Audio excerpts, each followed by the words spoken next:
Tales from the Manor. For classic and reimagined tales of horror, suspense, sci-fi, and a dabble of fantasy. Today's tale: The Murders in the Rue Morgue, by Edgar Allan Poe.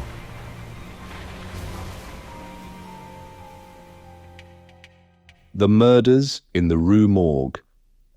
The mental features discoursed of as the analytical are, in themselves, but little susceptible of analysis.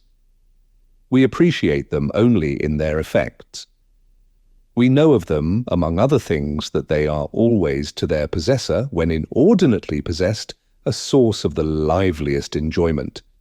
As the strong man exults in his physical ability, delighting in such exercises as call his muscles into action, so glories the analyst in that moral activity which disentangles. He derives pleasure from even the most trivial occupations, bringing his talent into play. He is fond of enigmas, of conundrums, of hieroglyphics, exhibiting in his solutions of each a degree of acumen which appears to the ordinary apprehension preternatural. His results, brought about by the very soul and essence of method, have in truth the whole air of intuition. The faculty of resolution is possibly much invigorated by mathematical study, and especially by that highest branch of it which, unjustly, and merely on account of its retrograde operations, has been called, as if par excellence, analysis.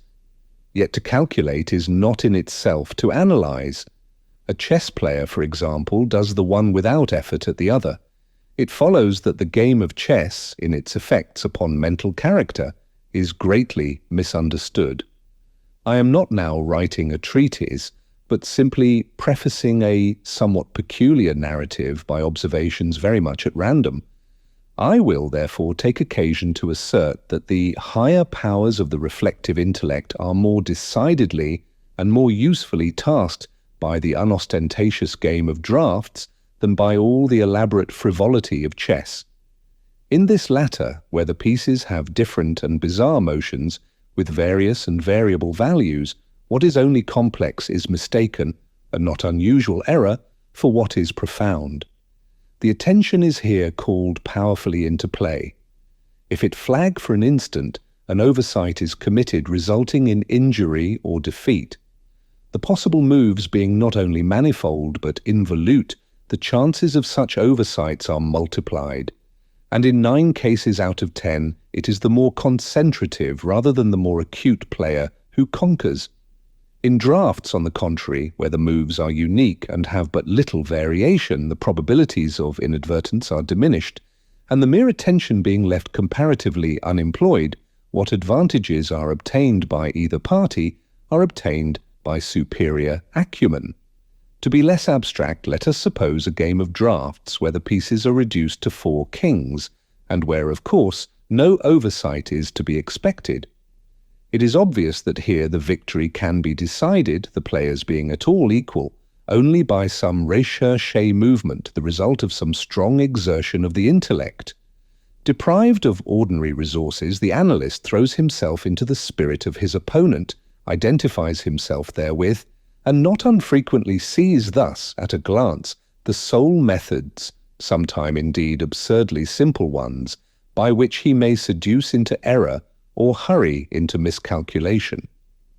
Whist has long been noted for its influence upon what is termed the calculating power, and men of the highest order of intellect have been known to take an apparently unaccountable delight in it, while eschewing chess as frivolous.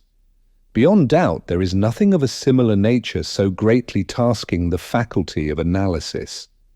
The best chess player in Christendom may be little more than the best player of chess, but proficiency in whist implies capacity for success in all those more important undertakings where mind struggles with mind. When I say proficiency, I mean that perfection in the game which includes a comprehension of all the sources whence legitimate advantage may be derived. These are not only manifold, but multiform, and lie frequently among recesses of thought altogether inaccessible to the ordinary understanding. To observe attentively is to remember distinctly, and, so far, the concentrative chess player will do very well at whist, while the rules of Hoyle, themselves based upon the mere mechanism of the game, are sufficiently and generally comprehensible. Thus, to have a retentive memory and to proceed by the book are points commonly regarded as the sum total of good playing. But it is in matters beyond the limits of mere rule that the skill of the analyst is evinced. He makes, in silence, a host of observations and inferences. So perhaps do his companions, and the difference in the extent of the information obtained lies not so much in the validity of the inference as in the quality of the observation. The necessary knowledge is that of what to observe.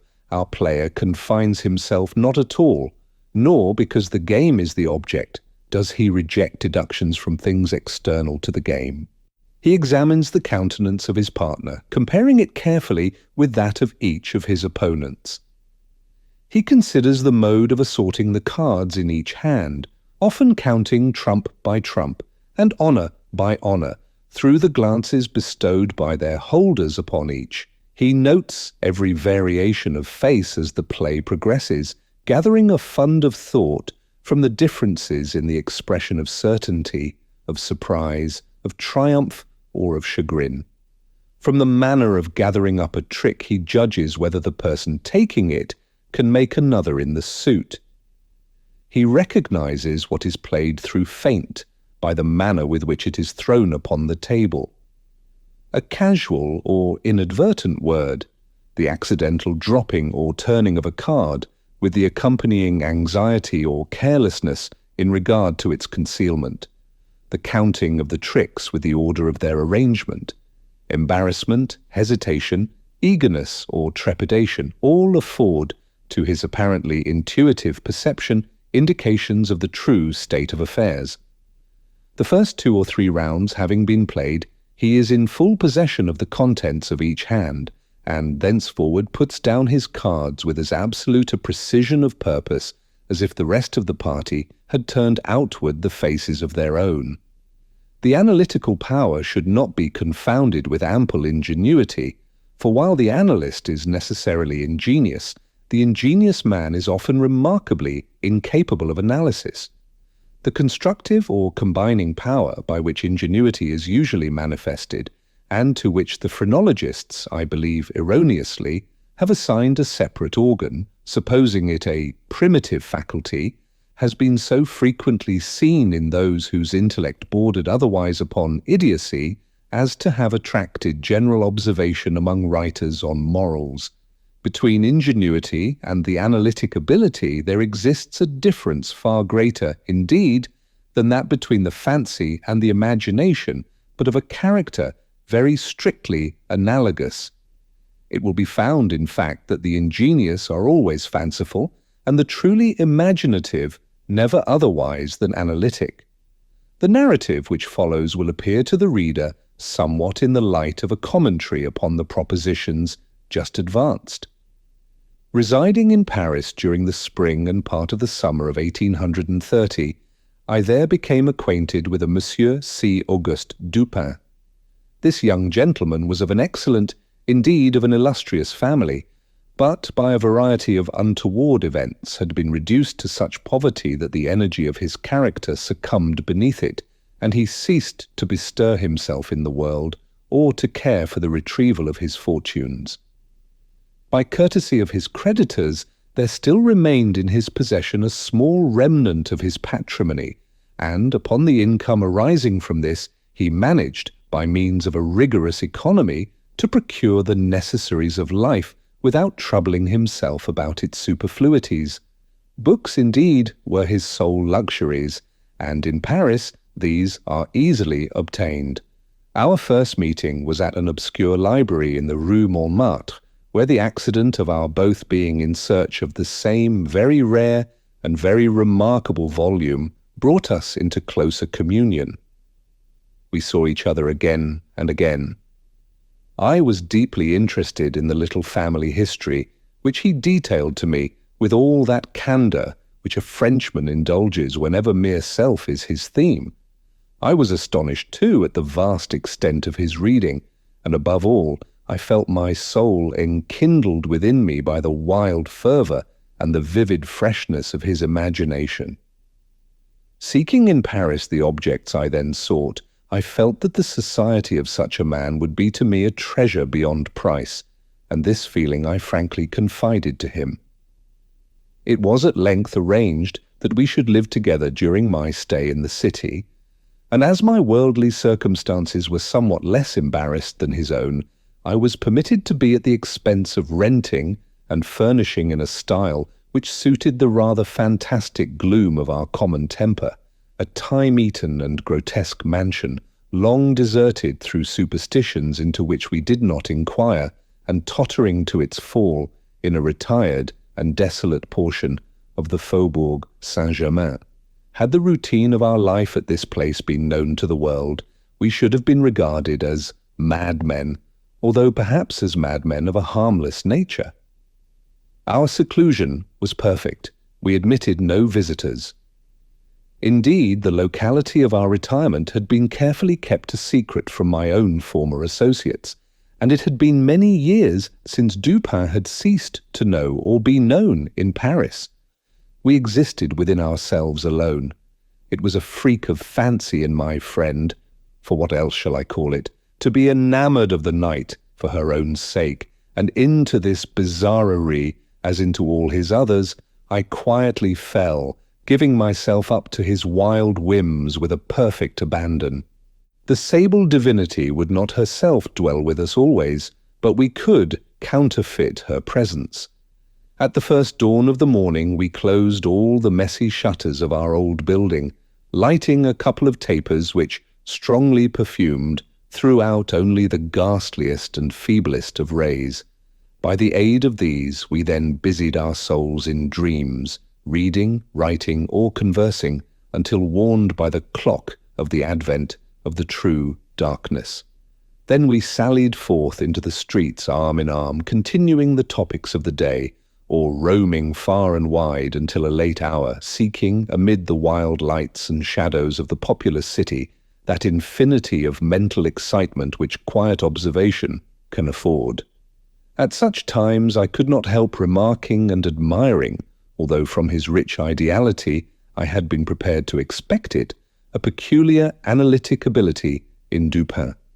He seemed, too, to take an eager delight in its exercise, if not exactly in its display, and did not hesitate to confess the pleasure thus derived. He boasted to me with a low chuckling laugh that most men, in respect to himself, wore windows in their bosoms, and was wont to follow up such assertions by direct and very startling proofs of his intimate knowledge of my own. His manner at these moments was frigid and abstract. His eyes were vacant in expression, while his voice, usually a rich tenor, rose into a treble which would have sounded petulantly but for the deliberateness and entire distinctness of the enunciation. Observing him in these moods, I often dwelt meditatively upon the old philosophy of the bipart soul, and amused myself with the fancy of a double Dupin, the creative and the resolvent. Let it not be supposed from what I have just said that I am detailing any mystery or penning any romance. What I have described in the Frenchman was merely the result of an excited or perhaps of a diseased intelligence, but of the character of his remarks at the periods in question, an example will best convey the idea. We were strolling one night down a long, dirty street in the vicinity of the Palais Royal. Being both, apparently, occupied with thought, neither of us had spoken a syllable for 15 minutes at least. All at once, Dupin broke forth with these words. "He is a very little fellow, that's true, and would do better for the Théâtre des Variétés."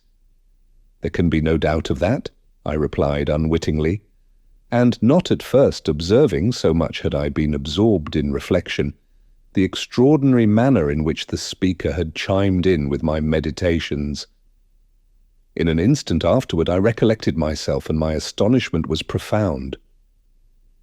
"Dupin," said I gravely, "this is beyond my comprehension. I do not hesitate to say that I am amazed and can scarcely credit my senses. How was it possible you should know I was thinking of—" Here I paused to ascertain beyond a doubt whether he really knew of whom I thought. "Of Chantilly," said he. "Why do you pause?" "You were remarking to yourself that his diminutive figure unfitted him for tragedy." This was precisely what had formed the subject of my reflections. Chantilly was a quondam cobbler of the Rue Saint-Denis who, becoming stage-mad, had attempted the role of Xerxes in Crébillon's tragedy so-called, and been notoriously pasquinaded for his pains. "Tell me, for heaven's sake," I exclaimed, "the method, if method there is, by which you have been enabled to fathom my soul in this matter." In fact, I was even more startled than I would have been willing to express. "It was the fruiterer," replied my friend, "who brought you to the conclusion that the mender of souls was not of sufficient height for Xerxes et id genus omne." "The fruiterer? You astonish me. I know no fruiterer whomsoever." "The man who ran up against you as we entered the street. It may have been 15 minutes ago." I now remembered that, in fact, a fruiterer, carrying upon his head a large basket of apples, had nearly thrown me down by accident as we passed from the Rue C arm into the thoroughfare where we stood. But what this had to do with Chantilly I could not possibly understand. There was not a particle of charlatanerie about Dupin. "I will explain," he said, "and that you may comprehend all clearly, we will first retrace the course of your meditations from the moment in which I spoke to you until that of the rencontre with the fruiterer in question. The larger links of the chain run thus: Chantilly, Orion, Doctor, Nichols, Epicurus, stereotomy, the street stones, the fruiterer. There are few persons who have not, at some period of their lives, amused themselves in retracing the steps by which particular conclusions of their own minds have been attained. The occupation is often full of interest, and he who attempts it for the first time is astonished by the apparently illimitable distance and incoherence between the starting point and the goal. What, then, must have been my amazement when I heard the Frenchman speak what he had just spoken, and when I could not help acknowledging that he had spoken the truth. He continued, "We had been talking of horses, if I remember aright, just before leaving the Rue C. This was the last subject we discussed. As we crossed into this street, a fruiterer with a large basket upon his head, brushing quickly past us, thrust you upon a pile of paving stones collected at a spot where the causeway is undergoing repair. You stepped upon one of the loose fragments, slipped, slightly strained your ankle, appeared vexed or sulky, muttered a few words, turned to look at the pile, and then proceeded in silence. I was not particularly attentive to what you did, but observation has become with me of late a species of necessity.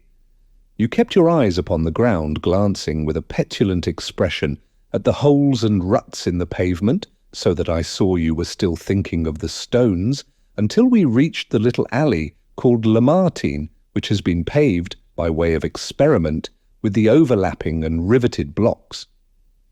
Here your countenance brightened up, and, perceiving your lips move, I could not doubt that you murmured the word stereotomy, a term very affectedly applied to this species of pavement. I knew that you could not say to yourself stereotomy without being brought to think of atomies, and thus of the theories of Epicurus. And since, when we discussed this subject not very long ago, I mentioned to you how singularly, yet with how little notice, the vague guesses of that noble Greek had met with confirmation in the late nebular cosmogony, I felt that you could not avoid casting your eyes upward to the great nebula in Orion, and I certainly expected that you would do so. You did look up, and I was now assured that I had correctly followed your steps. But in that bitter tirade upon Chantilly, which appeared in yesterday's Musée, the satirist, making some disgraceful allusions to the cobbler's change of name upon assuming the buskin, quoted a Latin line about which we have often conversed. I mean the line perdidet antiquum littera prima sonum. I had told you that this was in reference to Orion, formerly written Urion, and, from certain pungencies connected with this explanation, I was aware that you could not have forgotten it. It was clear, therefore, that you would not fail to combine the two ideas of Orion and Chantilly. That you did combine them, I saw, by the character of the smile which passed over your lips. You thought of the poor cobbler's immolation.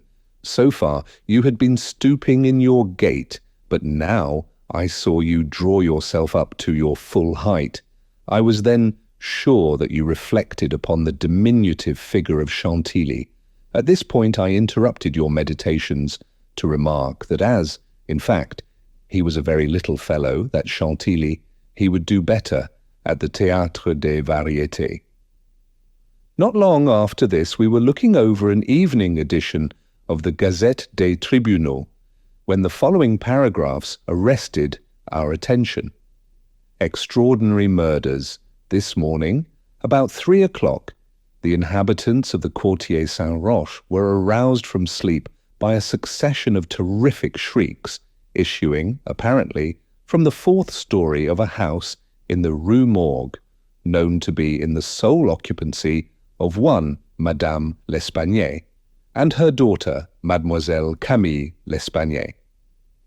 After some delay occasioned by a fruitless attempt to procure admission in the usual manner, the gateway was broken in with a crowbar, and 8 or 10 of the neighbours entered accompanied by 2 gendarmes.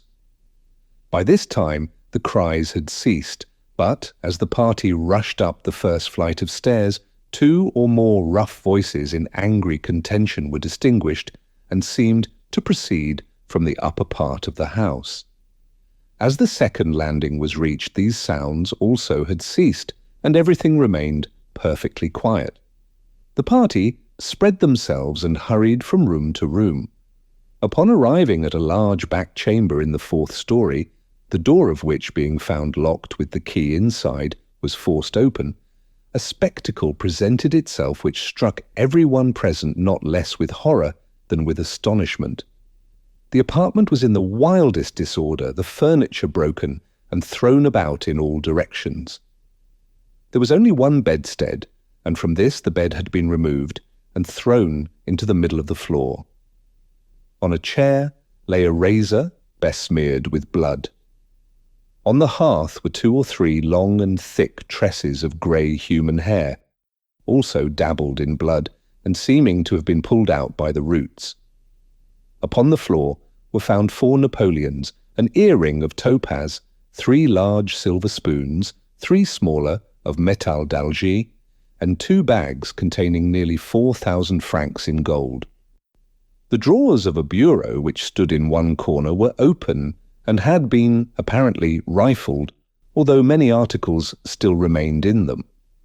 A small iron safe was discovered under the bed, not under the bedstead. It was open, with the key still in the door. It had no contents beyond a few old letters and other papers of little consequence. Of Madame L'Espanaye no traces were here seen, but an unusual quantity of soot being observed in the fireplace, a search was made in the chimney, and, horrible to relate, the corpse of the daughter, head downward, was dragged therefrom, it having been thus forced up the narrow aperture for a considerable distance. The body was quite warm. Upon examining it, many excoriations were perceived, no doubt occasioned by the violence with which it had been thrust up and disengaged. Upon the face were many severe scratches, and upon the throat dark bruises and deep indentations of fingernails, as if the deceased had been throttled to death. After a thorough investigation of every portion of the house, without farther discovery, the party made its way into a small paved yard in the rear of the building, where lay the corpse of the old lady, with her throat so entirely cut that upon an attempt to raise her, the head fell off. The body, as well as the head, was fearfully mutilated, the former so much so as scarcely to retain any semblance of humanity. Excuse me for a moment.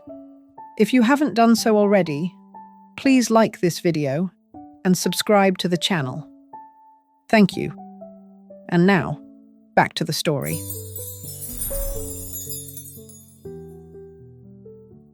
To this horrible mystery there is not as yet, we believe, the slightest clue.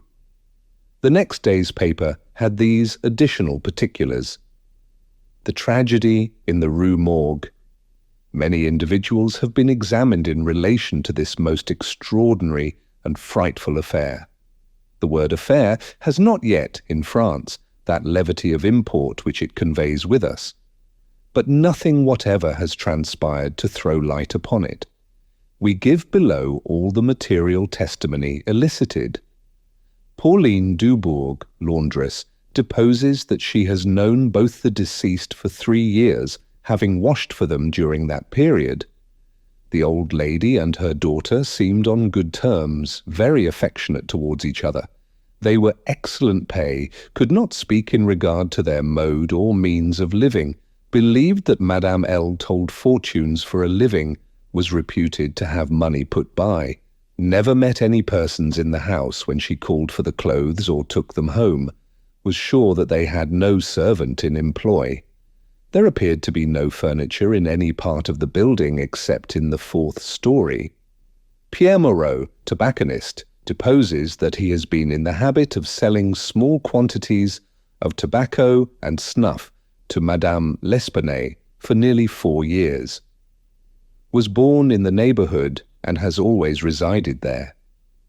The deceased and her daughter had occupied the house in which the corpses were found for more than 6 years. It was formerly occupied by a jeweler who underlet the upper rooms to various persons. The house was the property of Madame L. She became dissatisfied with the abuse of the premises by her tenant and moved into them herself, refusing to let any portion. The old lady was childish.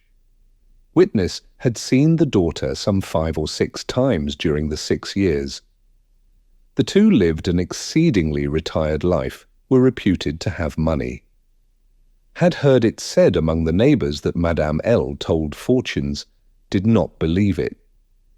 Had never seen any person enter the door except the old lady and her daughter, a porter once or twice, and a physician some 8 or 10 times. Many other persons, neighbours, gave evidence to the same effect. No one was spoken of as frequenting the house. It was not known whether there were any living connections of Madame L. and her daughter. The shutters of the front windows were seldom opened. Those in the rear were always closed, with the exception of the large back room, 4th story. The house was a good house, not very old. Isidore Musset, gendarme, deposes that he was called to the house about 3 o'clock in the morning, and found some 20 or 30 persons at the gateway, endeavouring to gain admittance. Forced it open, at length, with a bayonet, not with a crowbar. Had but little difficulty in getting it open on account of its being a double or folding gate, and bolted neither at bottom, not top. The shrieks were continued until the gate was forced, and then suddenly ceased. They seemed to be screams of some person or persons in great agony, were loud and drawn out, not short and quick. Witness led the way upstairs. Upon reaching the first landing, heard 2 voices in loud and angry contention, the one a gruff voice, the other much shriller. A very strange voice. Could distinguish some words of the former, which was that of a Frenchman. Was positive that it was not a woman's voice. Could distinguish the words sacré and diable. The shrill voice was that of a foreigner. Could not be sure whether it was the voice of a man or of a woman. Could not make out what was said, but believed the language to be Spanish. The state of the room and of the bodies was described by this witness as we described them yesterday. Henri Duval, a neighbour and by trade a silversmith, deposes that he was one of the party who first entered the house, corroborates the testimony of Musset in general. As soon as they forced an entrance, they reclosed the door to keep out the crowd, which collected very fast, notwithstanding the lateness of the hour. The shrill voice, this witness thinks, was that of an Italian. Was certain it was not French, could not be sure that it was a man's voice, it might have been a woman's. Was not acquainted with the Italian language. Could not distinguish the words, but was convinced by the intonation that the speaker was an Italian. Knew Madame L. and her daughter. Had conversed with both frequently. Was sure that the shrill voice was not that of either of the deceased. Odenheimer, restaurateur, this witness volunteered his testimony, not speaking French, was examined through an interpreter, is a native of Amsterdam, was passing the house at the time of the shrieks. They lasted for several minutes, probably 10. They were long and loud, very awful and distressing, was one of those who entered the building, corroborated the previous evidence in every respect but one, was sure that the shrill voice was that of a man, of a Frenchman. Could not distinguish the words uttered. They were loud and quick, unequal, spoken apparently in fear as well as in anger. The voice was harsh, not so much shrill as harsh, could not call it a shrill voice. The gruff voice said repeatedly, sacré, diable, and once, mon Dieu. Jules Mignot, banker of the firm of Mignot et Fils, Rue de Lorraine. Is the elder Mignot. Madame L'Espanaye had some property, had opened an account with his banking house in the spring of the year, 8 years previously, made frequent deposits in small sums, had checked for nothing until the 3rd day before her death, when she took out in person the sum of 4,000 francs. This sum was paid in gold, and a clerk went home with the money. Adolphe Lebon, clerk to Mignot et Fils, deposes that on the day in question, about noon, he accompanied Madame L'Espanaye to her residence with the 4,000 francs, put up in 2 bags.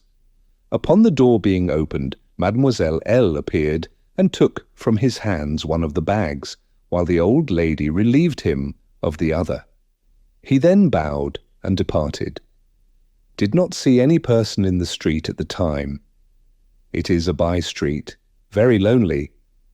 William Byrd Taylor deposes that he was one of the party who entered the house. Is an Englishman. Has lived in Paris 2 years. Was one of the first to ascend the stairs. Heard the voices in contention. The gruff voice was that of a Frenchman. Could make out several words but cannot now remember all. Heard distinctly sacré and mon Dieu. There was a sound at the moment as if of several persons struggling, a scraping and scuffling sound. The shrill voice was very loud, louder than the gruff one. Is sure that it was not the voice of an Englishman. Appeared to be that of a German, might have been a woman's voice. Does not understand German. 4 of the above-named witnesses being recalled, deposed that the door of the chamber in which was found the body of Mademoiselle L. was locked on the inside when the party reached it. Everything was perfectly silent, no groans or noises of any kind. Upon forcing the door, no person was seen. The windows, both of the back and front room, were down and firmly fastened from within. A door between the 2 rooms was closed, but not locked. The door leading from the front room into the passage was locked, with the key on the inside. A small room in the front of the house, on the 4th story, at the head of the passage was open, the door being ajar. This room was crowded with old beds, boxes, and so forth. These were carefully removed and searched. There was not an inch of any portion of the house which was not carefully searched. Sweeps were sent up and down the chimneys. The house was a 4-story one with garrets, mansardes. A trapdoor on the roof was nailed down very securely. did not appear to have been opened for years. The time elapsing between the hearing of the voices in contention and the breaking open of the room door was variously stated by the witnesses. Some made it as short as 3 minutes, some as long as 5. The door was opened with difficulty. Alfonso Garcio, undertaker, deposes that he resides in the Rue Morgue, is a native of Spain, was one of the party who entered the house, did not proceed upstairs, is nervous and was apprehensive of the consequences of agitation. Heard the voices in contention. The gruff voice was that of a Frenchman. Could not distinguish what was said. The shrill voice was that of an Englishman. Is sure of this. Does not understand the English language, but judges by the intonation. Alberto Montani, confectioner, deposes that he was among the first to ascend the stairs, heard the voices in question. The gruff voice was that of a Frenchman. Distinguished several words. The speaker appeared to be expostulating, could not make out the words of the shrill voice, spoke quick and unevenly, thinks it the voice of a Russian, corroborates the general testimony, is an Italian, never conversed with a native of Russia. Several witnesses recalled here testified that the chimneys of all the rooms on the 4th story were too narrow to admit the passage of a human being. By sweeps were meant cylindrical sweeping brushes, such as are employed by those who clean chimneys. These brushes were passed up and down every flue in the house. There is no back passage by which anyone could have descended while the party proceeded upstairs. The body of Mademoiselle L'Espanaye was so firmly wedged in the chimney that it could not be got down until 4 or 5 of the party united their strength. Paul Dumas, physician, deposes that he was called to view the bodies about daybreak. They were both then lying on the sacking of the bedstead in the chamber where Mademoiselle L. was found. The corpse of the young lady was much bruised and excoriated. The fact that it had been thrust up the chimney would sufficiently account for these appearances. The throat was greatly chafed. There were several deep scratches just below the chin, together with a series of livid spots which were evidently the impression of fingers.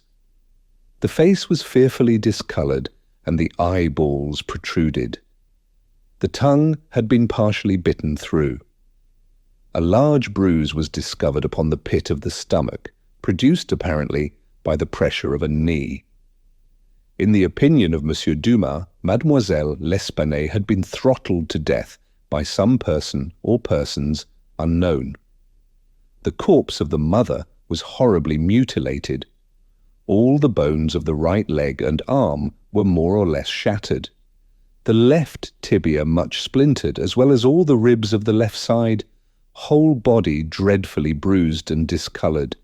It was not possible to say how the injuries had been inflicted. A heavy club of wood or a broad bar of iron, a chair, any large, heavy and obtuse weapon would have produced such results if wielded by the hands of a very powerful man. No woman could have inflicted the blows with any weapon. The head of the deceased, when seen by witness, was entirely separated from the body and was also greatly shattered. The throat had evidently been cut with some very sharp instrument, probably with a razor.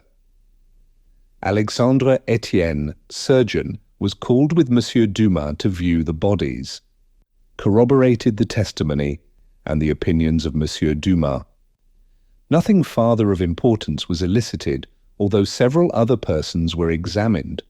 A murder so mysterious and so perplexing in all its particulars was never before committed in Paris, if indeed a murder has been committed at all. The police are entirely at fault, an unusual occurrence in affairs of this nature. There is not, however, the shadow of a clue apparent. The evening edition of the paper stated that the greatest excitement still continued in the Quartier Saint-Roch, that the premises in question had been carefully researched, and fresh examinations of witnesses instituted, but all to no purpose. A postscript, however, mentioned that Adolphe Le Bon had been arrested and imprisoned, although nothing appeared to criminate him, beyond the facts already detailed. Dupin seemed singularly interested in the progress of this affair, at least so I judged from his manner, for he made no comments. It was only after the announcement that Le Bon had been imprisoned that he asked me my opinion respecting the murders.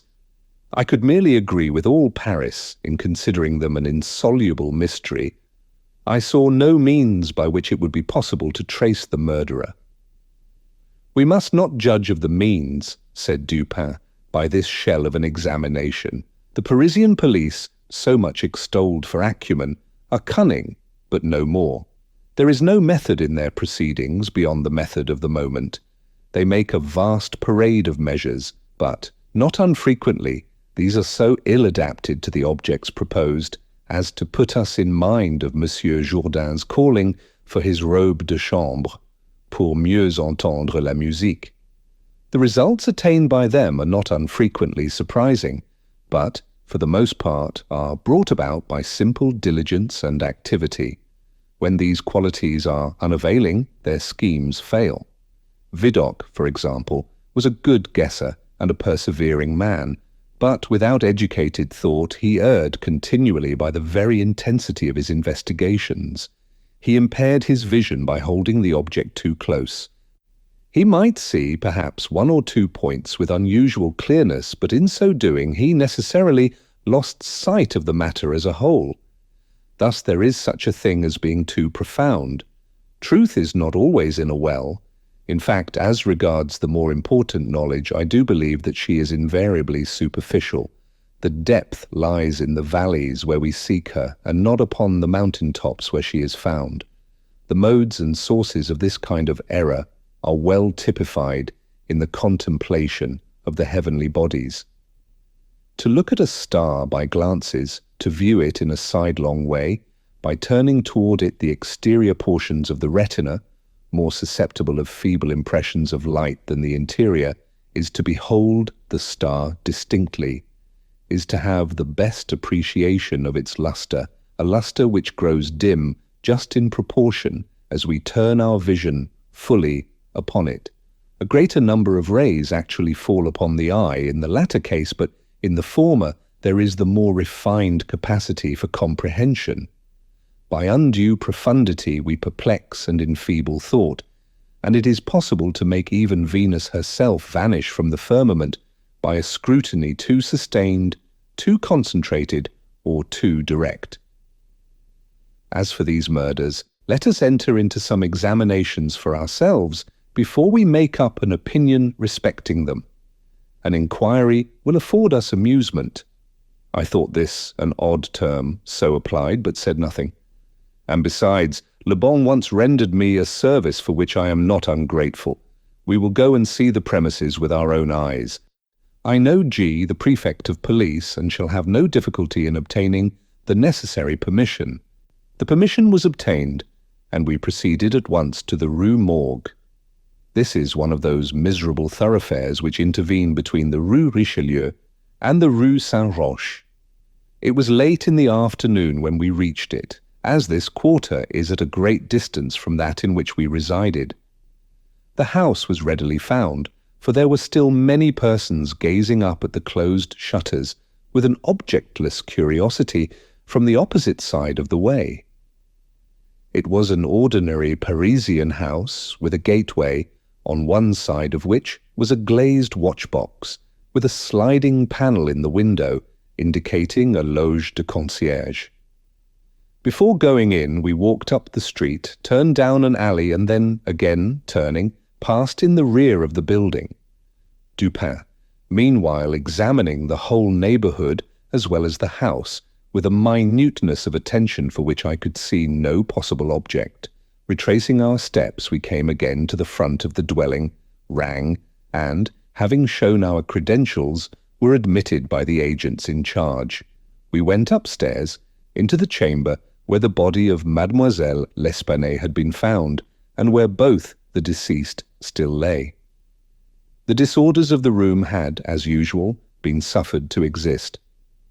I saw nothing beyond what had been stated in the Gazette des Tribunaux. Dupin scrutinized everything, not accepting the bodies of the victims. We then went into the other rooms and into the yard, a gendarme accompanying us throughout. The examination occupied us until dark, when we took our departure. On our way home, my companion stepped in for a moment at the office of one of the daily papers. I have said that the whims of my friend were manifold, and that je les ménageais. For this phrase there is no English equivalent. It was his humour now to decline all conversation on the subject of the murder until about noon the next day. He then asked me suddenly if I had observed anything peculiar at the scene of the atrocity. There was something in his manner of emphasizing the word peculiar, which caused me to shudder without knowing why. "No, nothing peculiar," I said. "Nothing more, at least, than we both saw stated in the paper." "The Gazette," he replied, "has not entered, I fear, into the unusual horror of the thing. But dismiss the idle opinions of this print. It appears to me that this mystery is considered insoluble for the very reason which should cause it to be regarded as easy of solution. I mean for the outré character of its features. The police are confounded by the seeming absence of motive, not for the murder itself, but for the atrocity of the murder. They are puzzled, too, by the seeming impossibility of reconciling the voices heard in contention with the facts that no one was discovered upstairs but the assassinated Mademoiselle L'Espanaye, and that there were no means of egress without the notice of the party ascending.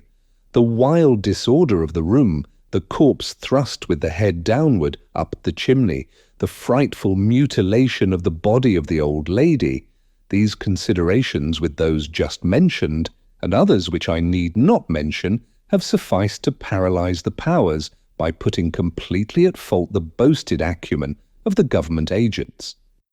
Part 9. They have fallen into the gross but common error of confounding the unusual with the abstruse. But it is by these deviations from the plane of the ordinary that reason feels its way, if at all, in its search for the true. In investigations such as we are now pursuing, it should not be so much asked what has occurred as what has occurred that has never occurred before. In fact, the facility with which I shall arrive, or have arrived, at the solution of this mystery is in the direct ratio of its apparent insolubility in the eyes of the police. I stared at the speaker in mute astonishment. "I am now awaiting," continued he, looking toward the door of our apartment, "I am now awaiting a person who, although perhaps not the perpetrator of these butcheries, must have been in some measure implicated in their perpetration. Of the worst portion of the crimes committed, it is probable that he is innocent. I hope that I am right in this supposition, for upon it I build my expectation of reading the entire riddle. I look for the man here, in this room, every moment. It is true that he may not arrive, but the probability is that he will. Should he come, it will be necessary to detain him. Here are pistols, and we both know how to use them when occasion demands their use." I took the pistols, scarcely knowing what I did, or believing what I heard, while Dupin went on, very much as if in a soliloquy. I have already spoken of his abstract manner at such times. His discourse was addressed to myself, but his voice, although by no means loud, had that intonation which is commonly employed in speaking to someone at a great distance. His eyes, vacant in expression, regarded only the wall. That the voices heard in contention, he said, by the party upon the stairs were not the voices of the women themselves, was fully proved by the evidence. This relieves us of all doubt upon the question whether the old lady could have first destroyed the daughter and afterward have committed suicide. I speak of this point chiefly for the sake of method, for the strength of Madame L'Espanaye would have been utterly unequal to the task of thrusting her daughter's corpse up the chimney as it was found, and the nature of the wounds upon her own person entirely preclude the idea of self-destruction. Murder, then, has been committed by some third party, and the voices of this third party were those heard in contention. Let me now advert not to the whole testimony respecting these voices, but to what was peculiar in that testimony. Did you observe anything peculiar about it? I remarked that while all the witnesses agreed in supposing the gruff voice to be that of a Frenchman, there was much disagreement in regard to the shrill, or, as one individual termed it, the harsh voice. That was the evidence itself, said Dupin. But it was not the peculiarity of the evidence. You have observed nothing distinctive. Yet there was something to be observed. The witnesses, as you remark, agreed about the gruff voice. They were here unanimous.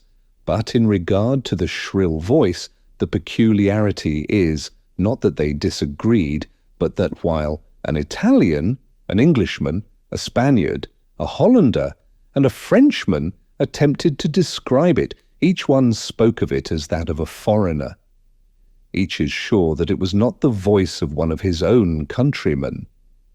Each likens it not to the voice of an individual of any nation with whose language he is conversant, but the converse.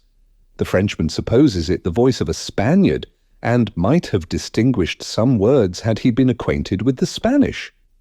The Dutchman maintains it to have been that of a Frenchman, but we find it stated that, not understanding French, this witness was examined through an interpreter. The Englishman thinks it the voice of a German, and does not understand German. The Spaniard is sure that it was that of an Englishman, but judges by the intonation altogether, as he has no knowledge of the English.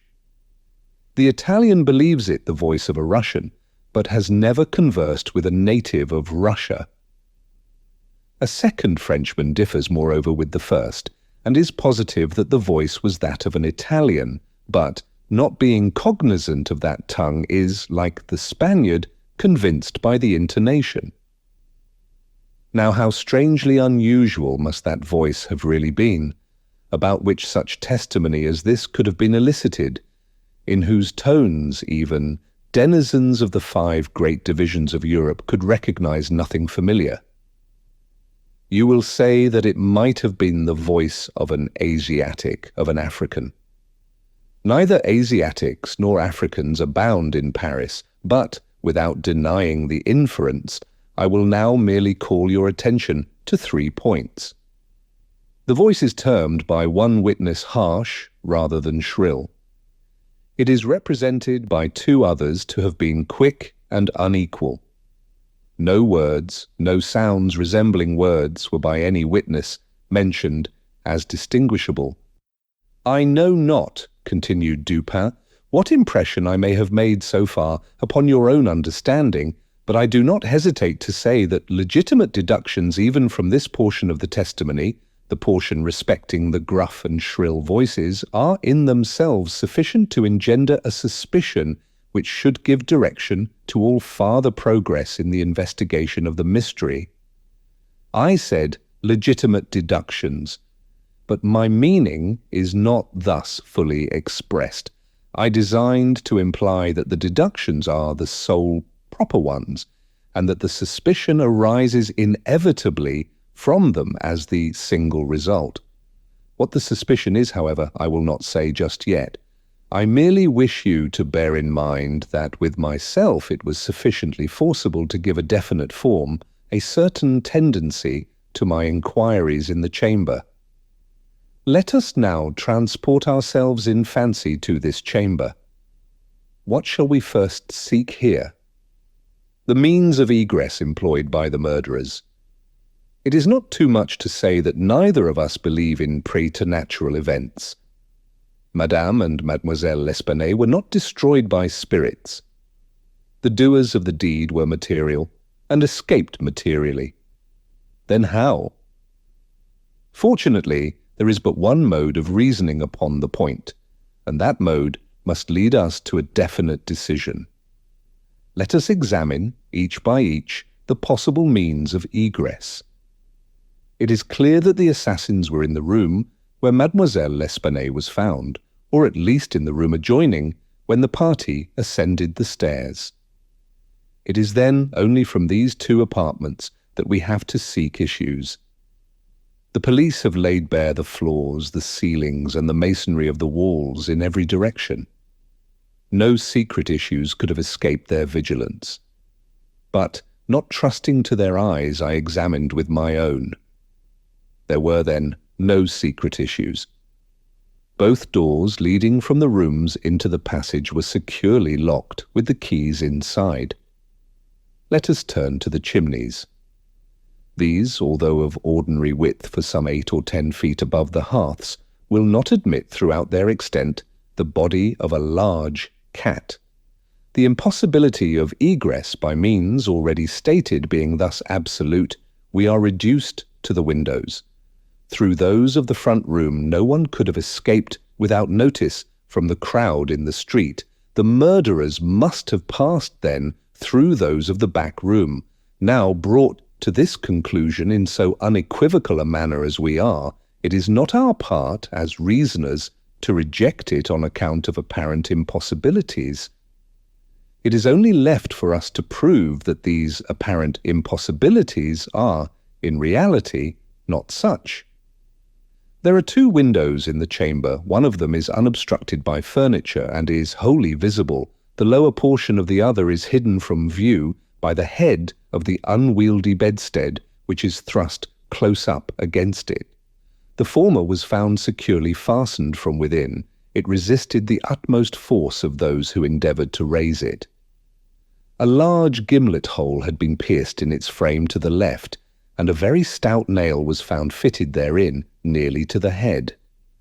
Upon examining the other window, a similar nail was seen similarly fitted in it, and a vigorous attempt to raise this sash failed also. The police were now entirely satisfied that egress had not been in these directions, and therefore it was thought a matter of supererogation to withdraw the nails and open the windows. My own examination was somewhat more particular, and was so for the reason I have just given, because here it was, I knew, that all apparent impossibilities must be proved to be not such in reality. I proceeded to think thus a posteriori. The murderers did escape from one of these windows. This being so, they could not have refastened the sashes from the inside as they were found fastened. The consideration which put a stop, through its obviousness, to the scrutiny of the police in this quarter. Yet the sashes were fastened. They must, then, have the power of fastening themselves. There was no escape from this conclusion. I stepped to the unobstructed casement, withdrew the nail with some difficulty, and attempted to raise the sash. It resisted all my efforts, as I had anticipated. A concealed spring must, I now know, exist, and this corroboration of my idea convinced me that my premises, at least, were correct. However mysterious, still appeared the circumstances attending the nails. A careful search soon brought to light the hidden spring. I pressed it, and, satisfied with the discovery, forbore to upraise the sash. I now replaced the nail and regarded it attentively. A person passing out through this window might have reclosed it, and the spring would have caught, but the nail could not have been replaced.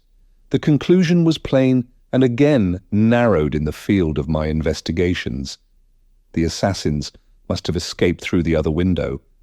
Supposing, then, the springs upon each sash to be the same, as was probable, there must be found a difference between the nails, or at least between the modes of their fixture. Getting upon the sacking of the bedstead, I looked over the headboard minutely at the second casement. Passing my hand down behind the board, I readily discovered and pressed the spring, which was, as I had supposed, identical in character with its neighbour. I now looked at the nail. It was as stout as the other, and apparently fitted in the same manner, driven in nearly up to the head. You will say that I was puzzled, but if you think so, you must have misunderstood the nature of the inductions. To use a sporting phrase, I had not been once at fault. The scent had never for an instant been lost. There was no flaw in any link of the chain. I had traced the secret to its ultimate result, and that result was the nail. It had, I say, in every respect, the appearance of its fellow in the other window, but this fact was an absolute nullity, conclusive as it might seem to be, when compared with the consideration that here, at this point, terminated the clue. "There must be something wrong," I said, "about the nail." I touched it, and the head, with about 1/4 of an inch of the shank, came off in my fingers. The rest of the shank was in the gimlet hole where it had been broken off.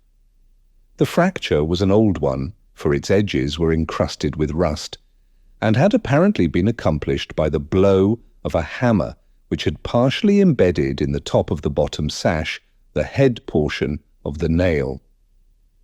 I now carefully replaced this head portion in the indentation whence I had taken it, and the resemblance to a perfect nail was complete. The fissure was invisible.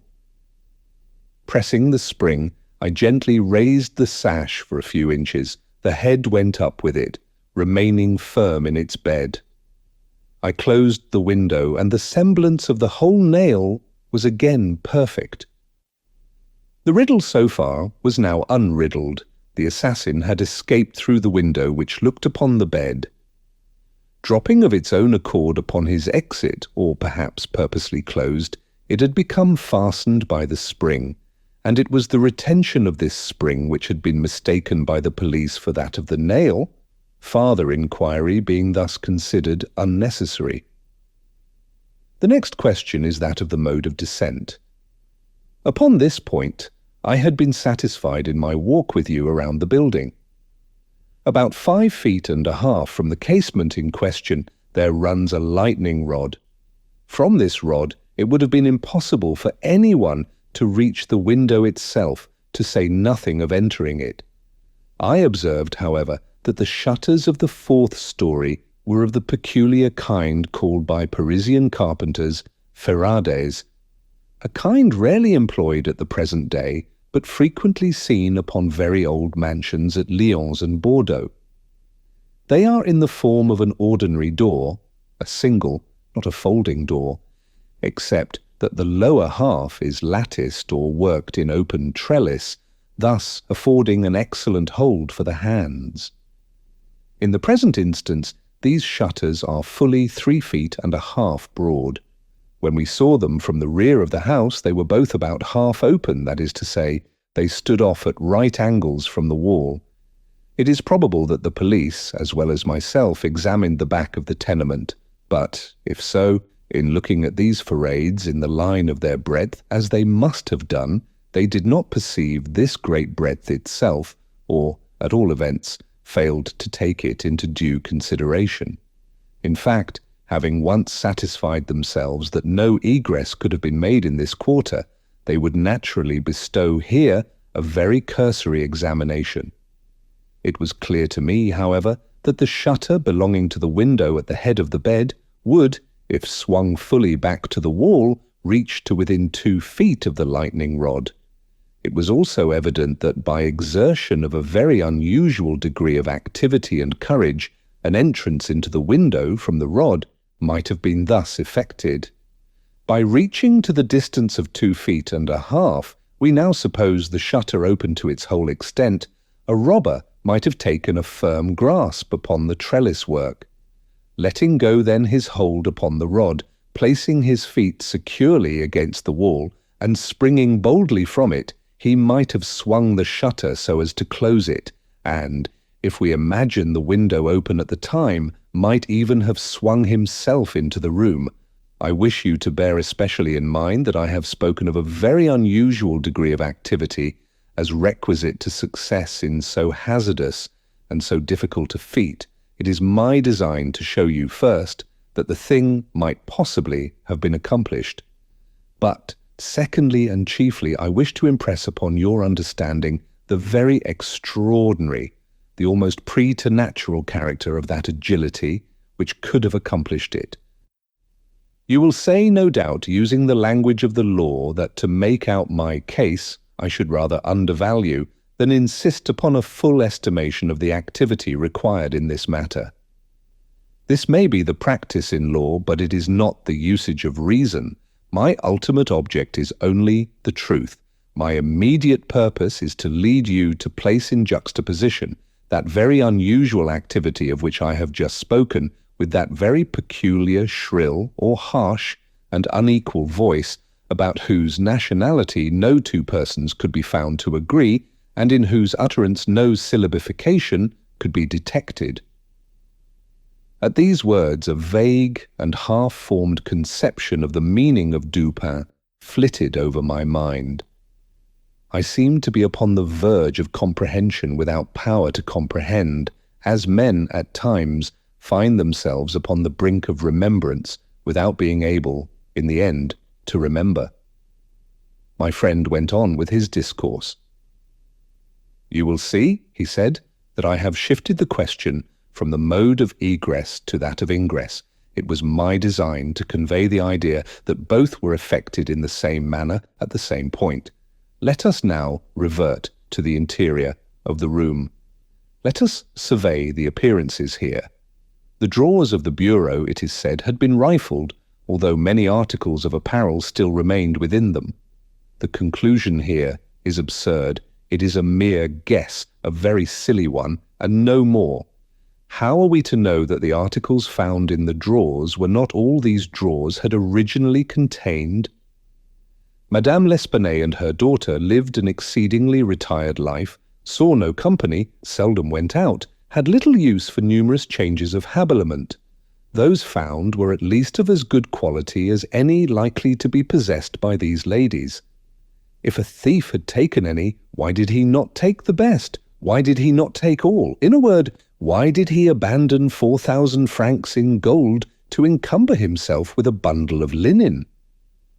The gold was abandoned. Nearly the whole sum mentioned by Monsieur Mignot, the banker, was discovered in bags upon the floor.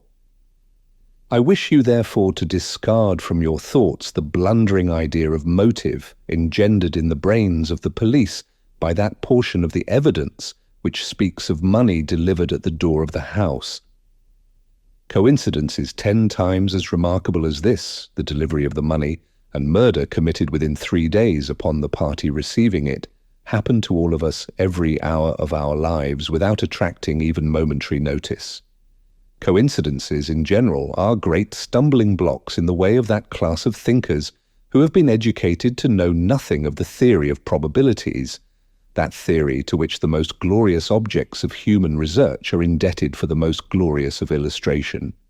In the present instance, had the gold been gone, the fact of its delivery 3 days before would have formed something more than a coincidence.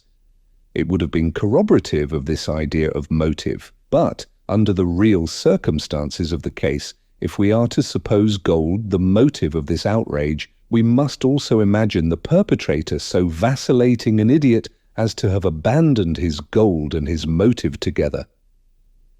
Keeping now steadily in mind the points to which I have drawn your attention, that peculiar voice, that unusual agility, and that startling absence of motive in a murder so singularly atrocious as this, let us glance at the butchery itself. Here is a woman strangled to death by manual strength and thrust up a chimney, head downward. Ordinary assassins employ no such modes of murder as this. Least of all do they thus dispose of the murdered. In the manner of thrusting the corpse up the chimney, you will admit that there was something excessively outre, something altogether irreconcilable with our common notions of human action, even when we suppose the actors the most depraved of men. Think, too, how great must have been that strength which could have thrust the body up such an aperture so forcibly that the united vigour of several persons was found barely sufficient to drag it down. Turn, now, to other indications of the employment of a vigour most marvellous. On the hearth were thick tresses, very thick tresses of grey human hair. These had been torn out by the roots. You are aware of the great force necessary in tearing thus from the head even 20 or 30 hairs together. You saw the locks in question as well as myself. Their roots, a hideous sight, were clotted with fragments of the flesh of the scalp, sure token of the prodigious power which had been exerted in uprooting perhaps 500,000 of hairs at a time. The throat of the old lady was not merely cut, but the head absolutely severed from the body. The instrument was a mere razor. I wish you also to look at the brutal ferocity of these deeds. Of the bruises upon the body of Madame L'Espanaye I do not speak. Monsieur Dumas and his worthy coadjutor, Monsieur Etienne, have pronounced that they were inflicted by some obtuse instrument, and so far these gentlemen are very correct. The obtuse instrument was clearly the stone pavement in the yard, upon which the victim had fallen from the window which looked in upon the bed. This idea, however simple it may now seem, escaped the police for the same reason that the breadth of the shutters escaped them, because, by the affair of the nails, their perceptions had been hermetically sealed against the possibility of the windows having ever been opened at all. If now, in addition to all these things, you have properly reflected upon the odd disorder of the chamber, we have gone so far as to combine the ideas of an agility astounding, a strength superhuman, a ferocity brutal, a butchery without motive, a grotesquerie in horror, absolutely alien from humanity, and a voice foreign in tone to the ears of men of many nations and devoid of all distinct or intelligible syllabification. What result, then, has ensued? What impression have I made upon your fancy? I felt a creeping of the flesh as Dupin asked me the question. A madman, I said, has done this deed. Some raving maniac escaped from a neighboring maison de santé. In some respects, he replied, your idea is not irrelevant, but the voices of madmen, even in their wildest paroxysms, are never found to tally with that peculiar voice heard upon the stairs. Madmen are of some nation, and their language, however incoherent in its words, has always the coherence of syllabification. Besides, the hair of a madman is not such as I now hold in my hand. I disentangled this little tuft from the rigidly clutched fingers of Madame L'Espanaye. Tell me what you can make of it. Dupin, I said, completely unnerved. This hair is most unusual. This is no human hair. I have not asserted that it is, said he, but before we decide this point, I wish you to glance at the little sketch I have here traced upon this paper. It is a facsimile drawing of what has been described in one portion of the testimony as dark bruises and deep indentations of fingernail upon the throat of Mademoiselle L'Espanaye, and in another by Messrs. Dumas and Etienne, as a series of livid spots, evidently the impression of fingers. You will perceive, continued my friend, spreading out the paper upon the table before us, that this drawing gives the idea of a firm and fixed hold. There is no slipping apparent. Each finger has retained, possibly until the death of the victim, the fearful grasp by which it originally embedded itself. Attempt, now, to place all your fingers at the same time in the respective impressions as you see them. I made the attempt in vain. We are possibly not giving this matter a fair trial, he said. The paper is spread out upon a plain surface, but the human throat is cylindrical. Here is a billet of wood, the circumference of which is about that of the throat. Wrap the drawing around it and try the experiment again.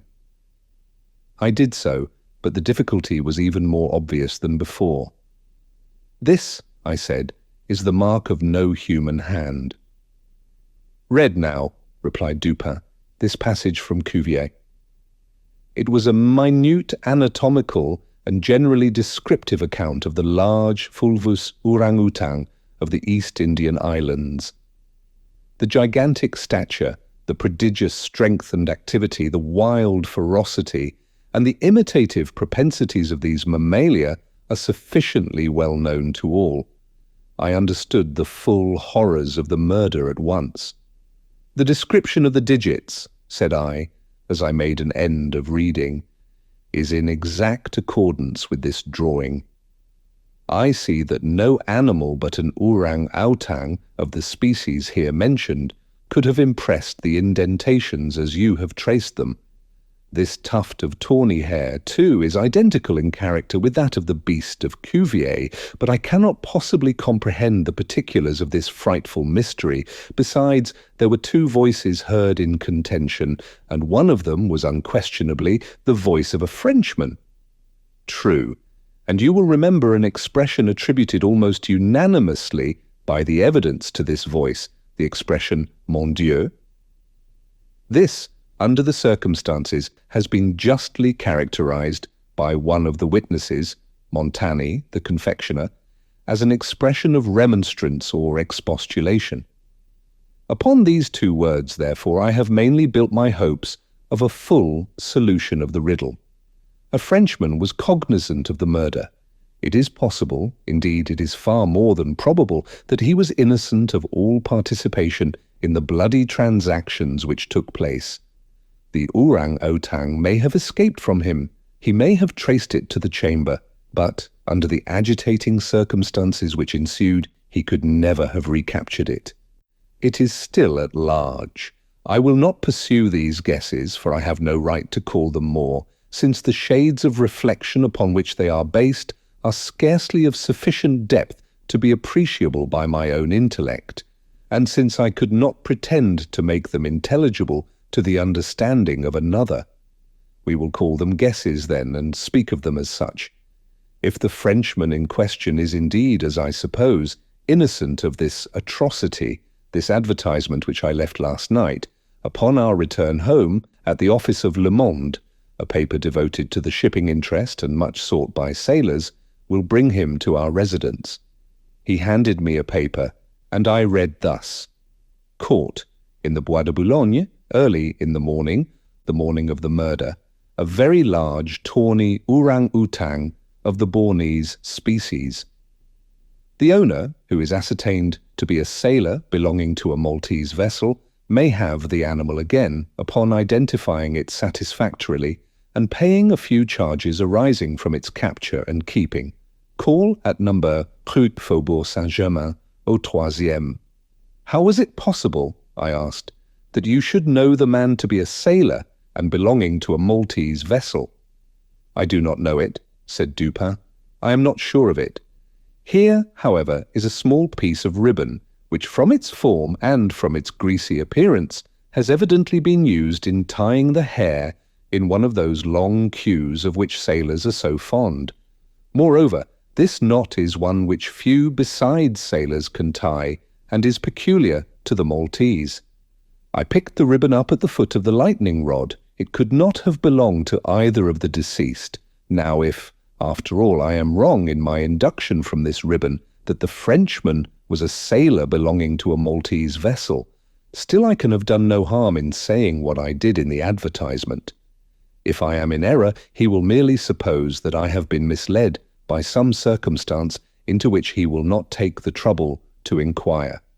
But if I am right, a great point is gained. Cognizant, although innocent, of the murder, the Frenchman will naturally hesitate about replying to the advertisement, about demanding the orang-outang. He will reason thus: I am innocent, I am poor, my orang-outang is of great value, to one in my circumstances a fortune of itself. Why should I lose it through idle apprehensions of danger? Here it is within my grasp. It was found in the Bois de Boulogne, at a vast distance from the scene of that butchery. How can it ever be suspected that a brute beast should have done the deed? The police are at fault. They have failed to procure the slightest clue. Should they even trace the animal, it would be impossible to prove me cognizant of the murder, or to implicate me in guilt on account of that cognizance. Above all, I am known. The advertiser designates me as the possessor of the beast. I am not sure to what limit his knowledge may extend. Should I avoid claiming a property of so great value, which it is known that I possess, I will render the animal at least liable to suspicion. It is not my policy to attract attention either to myself or to the beast. I will answer the advertisement, get the orang-outang, and keep it close until this matter has blown over." At this moment, we heard a step upon the stairs. "Be ready," said Dupin, "with your pistols, but neither use them nor show them until at a signal from myself." The front door of the house had been left open, and the visitor had entered, without ringing, and advanced several steps upon the staircase. Now, however, he seemed to hesitate. Presently we heard him descending. Dupin was moving quickly to the door when we again heard him coming up. He did not turn back a second time, but stepped up with decision and rapped at the door of our chamber. "Come in," said Dupin in a cheerful and hearty tone. A man entered. He was a sailor, evidently, a tall, stout, and muscular-looking person, with a certain daredevil expression of countenance, not altogether unprepossessing.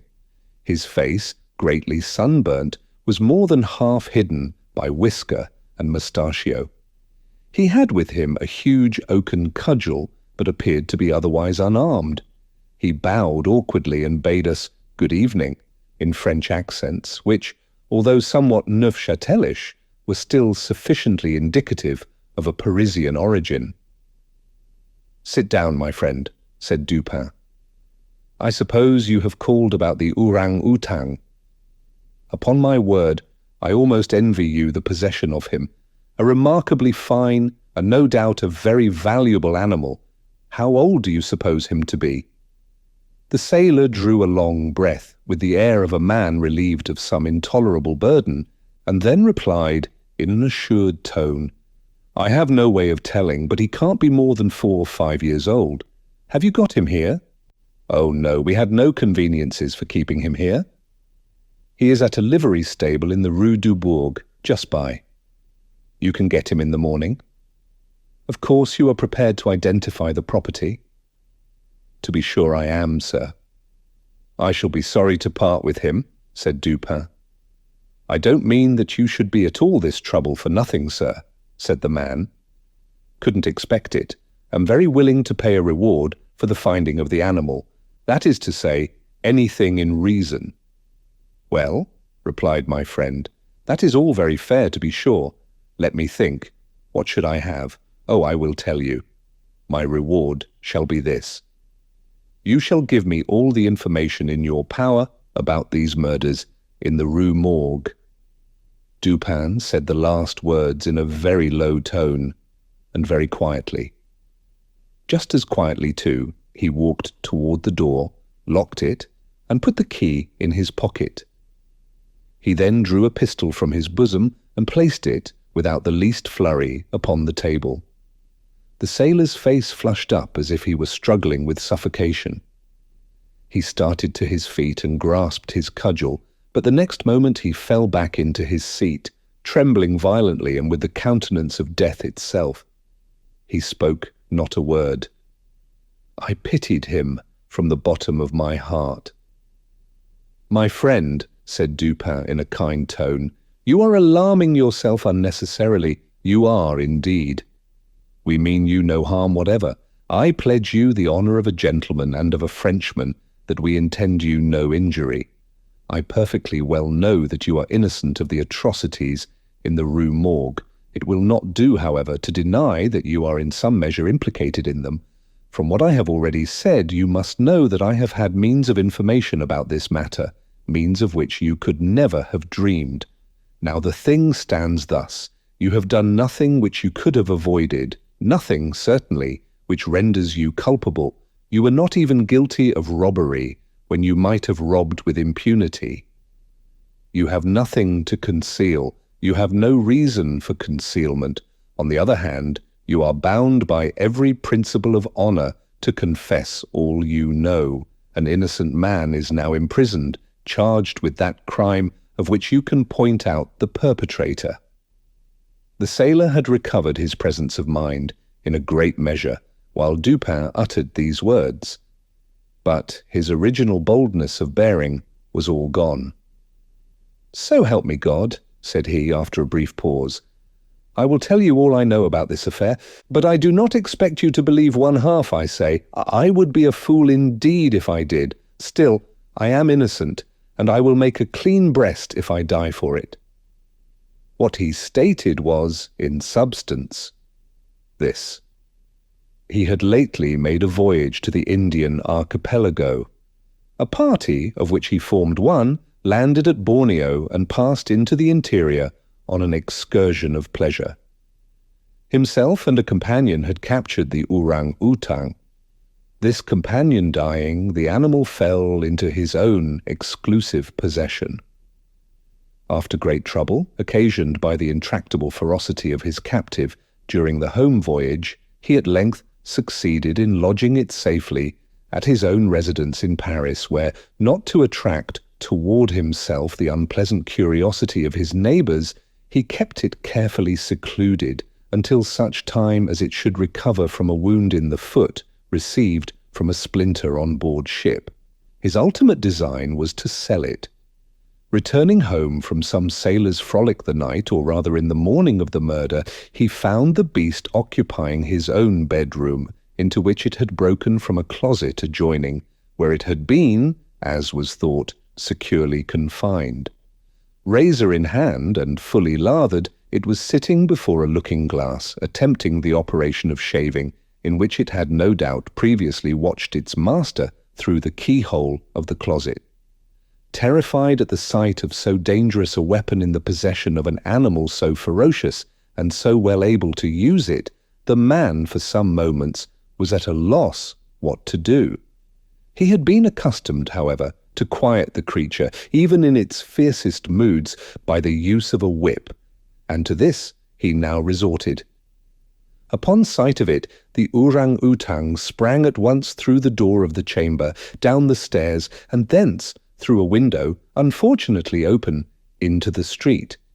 The Frenchman followed in despair, the ape, razor still in hand, occasionally stopping to look back and gesticulate at its pursuer, until the latter had nearly come up with it. It then again made off. In this manner the chase continued for a long time. The streets were profoundly quiet, as it was nearly 3 o'clock in the morning. In passing down an alley in the rear of the Rue Morgue, the fugitive's attention was arrested by a light gleaming from the open window of Madame L'Espanaye's chamber in the 4th story of her house.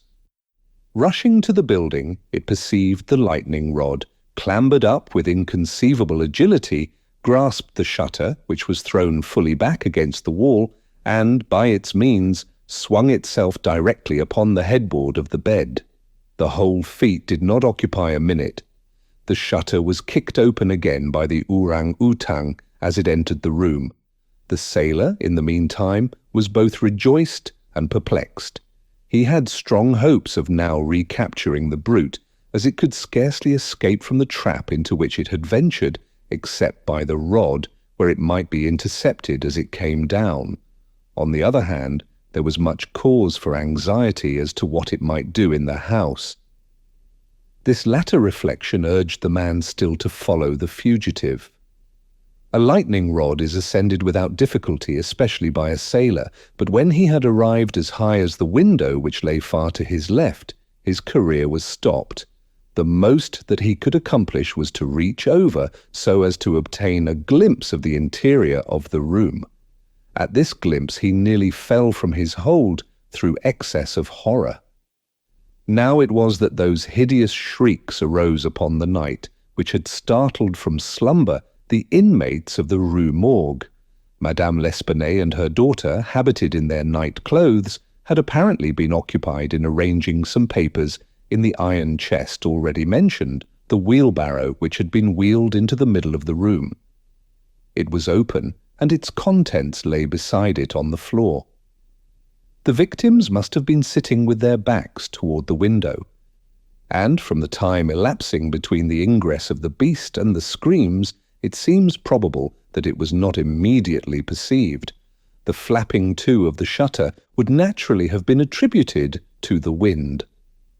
As the sailor looked in, the gigantic animal had seized Madame L'Espanaye by the hair, which was loose, as she had been combing it, and was flourishing the razor about her face in imitation of the motions of a barber.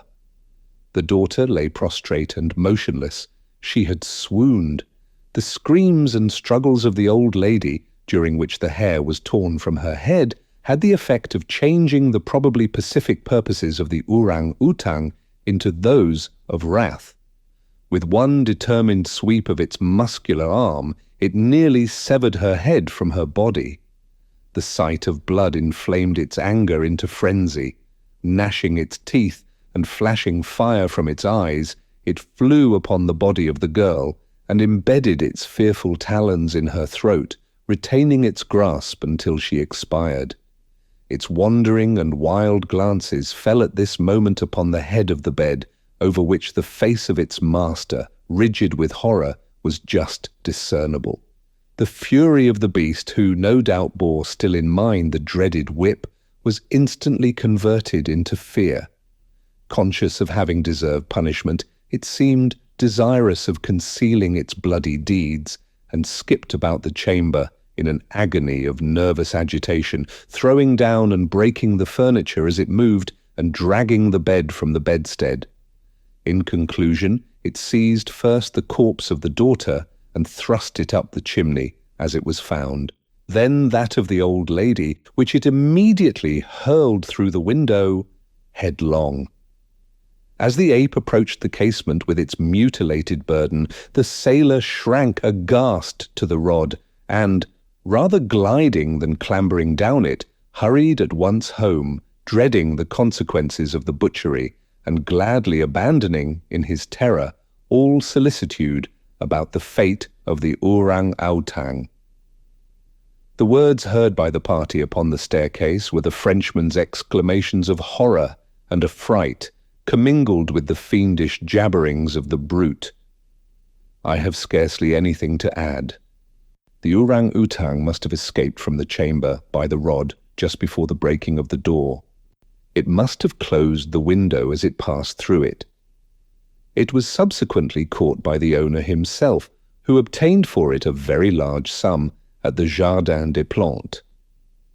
Le Don was instantly released, upon our narration of the circumstances, with some comments from Dupin, at the bureau of the prefect of police.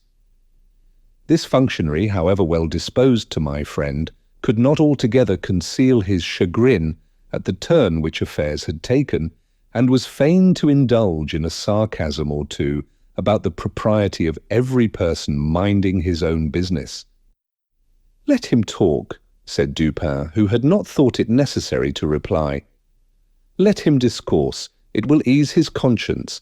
I am satisfied with having defeated him in his own castle." Nevertheless, that he failed in the solution of this mystery is by no means that matter for wonder which he supposes it, for, in truth, our friend the prefect is somewhat too cunning to be profound. In his wisdom is no stamen. It is all head and no body, like the pictures of the goddess Laverna, or at best all head and shoulders, like a codfish. But he is a good creature after all. I like him especially for one master stroke of cant by which he has attained his reputation for ingenuity. I mean the way he has de nier ce qui est et d'expliquer ce qui n'est pas. If you enjoyed this, please subscribe and share with another classic audiobook lover.